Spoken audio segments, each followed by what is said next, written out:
ఎవరిని నమ్మకండి, ఎవరిని నమ్మద్దు. మమ్మల్ని నమ్మమని కూడా మేము చెప్పటం లేదు. మేము చెబుతున్నది వాక్య ప్రకారంగా ఉంటేనే వాక్యాన్ని బట్టి మీరు నమ్మండి.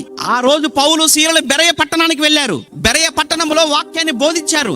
ఏ మాటలైతే పౌలు సీలలు వాక్యం చెప్పారో, చెప్పిన సంగతులు అలాగో ఉన్నవో లేవో అని బెరయ పట్టణంలో ఉన్న వారు ముందు కూర్చొని ఆ లేఖనాలను ముందు పెట్టుకొని వీళ్ళు లేఖనాలలో ఉన్నట్టుగానే చెప్పారా, ఏమైనా మార్చి చెప్పారా అని ప్రతిరోజు లేఖనాలను పరిశోధన చేసుకుంటూ వచ్చారు అని ఇంత చక్కగా బైబిల్లో రాయబడితే అర్థం అవ్వట్లేదా?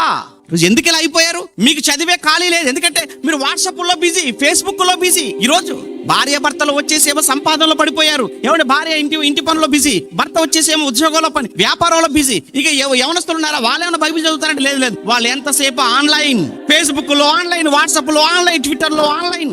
బైబిల్ ఆన్లైన్ లోకి వచ్చేటట్టుగా లేరు వీళ్ళు. అందుకే ఈ రోజు బోధకులకు ఆడింది ఆట, పాడింది పాట అన్నట్టుగా వాళ్ళు ఏం చెప్పినా రైట్ అని ముద్ర వేసేస్తున్నారు. మీరు బైబిల్ తీయక, మీరు చదవక, మీరు ఆలోచించక. దయచేసి ప్లీజ్ చెప్తున్నాను మరలా, అందరూ బైబిల్ చదవాలి, అందరూ బైబిల్ను ఆలోచించాలి, అర్థం చేసుకునే ప్రయత్నం చేయండి. బైబిల్ను ఎవరు చెప్పినా గుడ్డిగా నమ్మకండి. ఎందుకు తెలుసా? వాక్యానికి ఉన్న శక్తి, వాక్యానికి ఉన్న పవర్ ఏంటో తెలుసా? మీ ఆత్మను రక్షించగలిగేది వాక్యం. అదే యాకోబు పత్రికలో మాట్లాడతాడు 1:21. మీరు వినువారు మాత్రమై ఉండి మిమ్మును మీరు మోసపుచ్చుకొనక.